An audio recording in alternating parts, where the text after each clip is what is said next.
Olá a todos, muito bom dia. Diretamente aqui do Jardim das Oliveiras, no Templo de Salomão, eu peço que a poderosa mão do nosso Deus seja estendida sobre a sua vida e a sua família, para trazer sobre você e sobre os seus e sobre todos nós a sua proteção, o seu livramento, a sua bênção que cura o doente, que liberta o oprimido, que prospera o pobre, que perdoa o pecador, que levanta o caído. Sejamos abençoados em o nome de Jesus, e você que crê, diga: eu creio. Amém. Vamos dar continuidade então à leitura do livro de Atos dos Apóstolos, capítulo 5, versículo 33 ao versículo 42, quando fala sobre o ocorrido com os apóstolos diante daquela insistência em perseverarem no ensinamento, na pregação do nome de Jesus, dos ensinamentos do Senhor Jesus.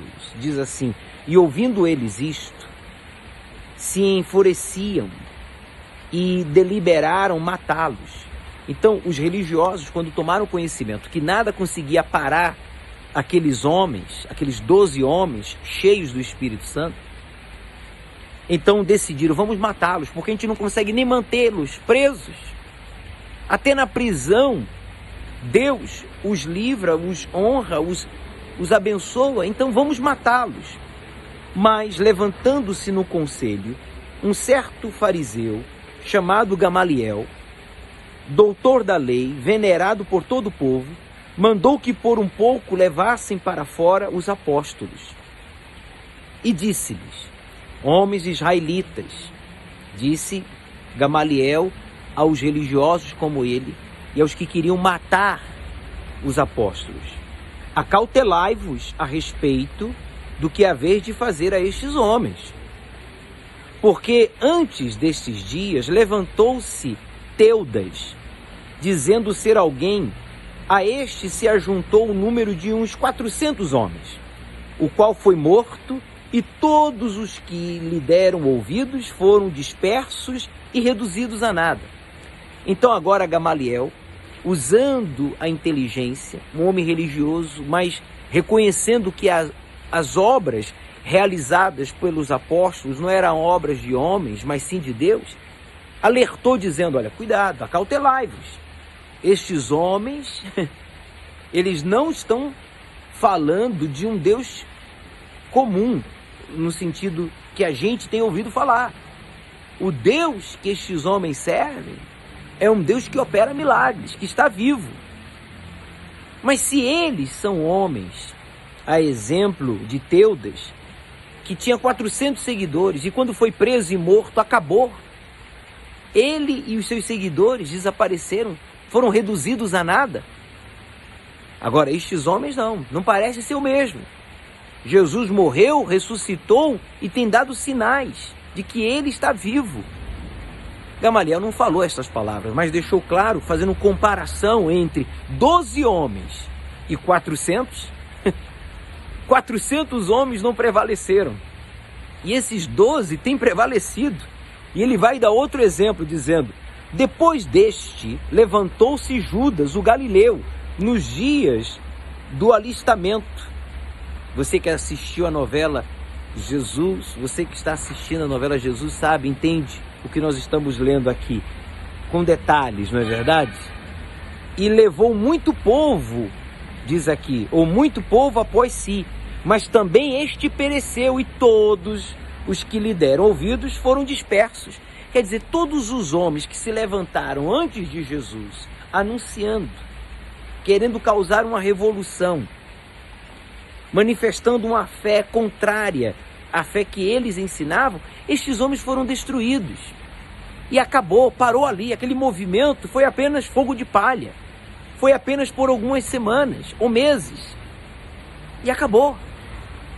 E agora Gamaliel dizia: e agora digo-vos, dai de mão a estes homens. Quer dizer, não se metam com estes homens. Não se metam com eles. Esses homens são simples, são humildes. Alguns são analfabetos, mas eles têm algo diferente. estes homens têm uma unção. Deixai-os, porque se este conselho ou esta obra é de homens, se desfará. Deixe estes homens para lá, não se metam com estes homens. Não matem estes homens. Não cometam injustiça, porque se a obra que estes homens estão realizando é de homens, é coisa da cabeça deles. Se Jesus não é o Messias, como eles anunciam, se Jesus não ressuscitou, como eles têm pregado e dado sinais da sua ressurreição, então tudo isso vai acabar, tudo isso vai passar, tudo isso é fogo de palha. Mas se não, disse ele, mas se é de Deus, não podereis desfazê-la. Você está vendo? Ninguém pode desfazer a obra de Deus. Ninguém pode impedir o crescimento da obra de Deus, o desenvolvimento da obra de Deus. Por quê? Porque já diz, obra de Deus. Mas claro, Deus, ele obra através dos seus servos, ele usa os seus servos. É como a Bíblia Sagrada. Nós temos a Bíblia em mãos, a Bíblia não foi escrita por Deus. Foi inspirada por Deus, mas escrita pelos seus servos. Deus escreveu as Escrituras por meio dos seus servos. O Espírito Santo realiza a obra por meio dos seus servos. Então ele disse, olha, se é Deus, vocês não vão poder desfazer esta obra. E nós temos o exemplo da Igreja Universal. A igreja mais perseguida no Brasil, mais injustiçada, caluniada, teve o seu líder preso injustamente.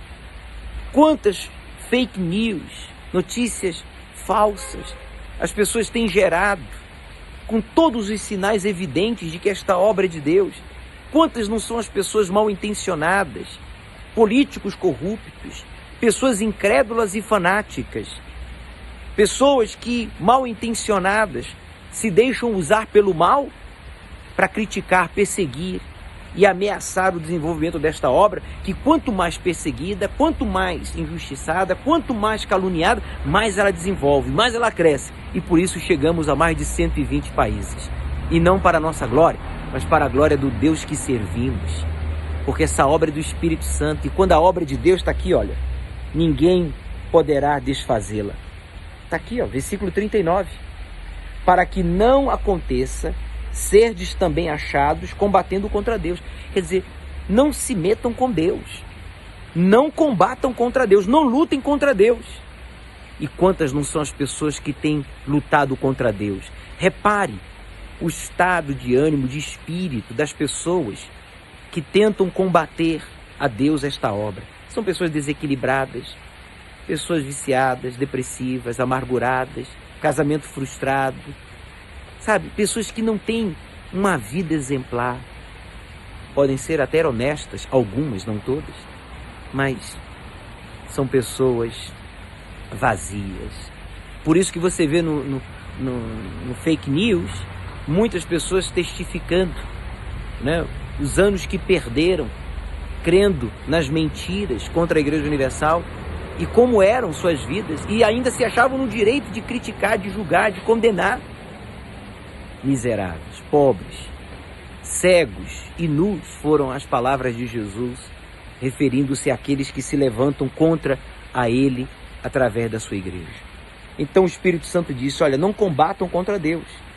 E concordaram com Ele, e chamando os apóstolos e tendo-os açoitado, deram uma surra neles, mandaram que não falassem no nome de Jesus e os deixaram ir. Quer dizer, eles foram tocados, foram não sensibilizados, mas os encostos que estavam usando e pretendendo matar os apóstolos através deles, foram repreendidos pelo Espírito de Deus. E não o mataram. Não mataram os apóstolos, mas deram açoites neles, puniram a eles e deixaram ir.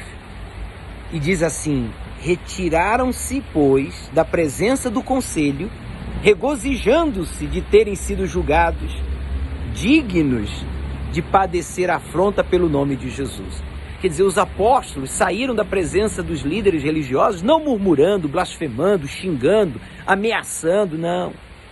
Saíram da presença dos inimigos com alegria, com regozijo, com gozo, glorificando a Deus, porque eles não se consideravam dignos de padecer afronta, quer dizer, ameaças, injustiças, e inclusive sofreram açoites pelo nome de Jesus. As pessoas que são cheias do Espírito Santo, quando são injustiçadas, perseguidas, ameaçadas, não murmuram, não blasfemam, não ameaçam, mas glorificam a Deus. Porque se você está sendo perseguido, injustiçado, ameaçado por obedecer a palavra de Deus, então saiba que quem se opõe a você, se opõe a Deus. Quem combate a você, combate a Deus. E vai ter que dar contas a Deus. Versículo 42 e o último. E todos os dias no templo e nas casas não cessavam de ensinar e de anunciar a Jesus Cristo. A Igreja Universal. Todos os dias aqui no templo, todos os dias nas casas, por meio dos programas de televisão, de rádio, dos grupos que compõem a igreja, os evangelistas, os obreiros, os levitas, estamos ensinando e anunciando que Jesus Cristo é o Senhor. Guarde estas palavras. E quando você sofra oposição, críticas, ameaças por causa da sua fé, não se desespere, não murmure e não ameace, porque quem justifica o justo é o seu Senhor. Até amanhã, quando voltaremos aqui diretamente do Jardim das Oliveiras, dando continuidade à nossa meditação nesta quarentena de sinais e provas incontestáveis da ressurreição do Senhor Jesus.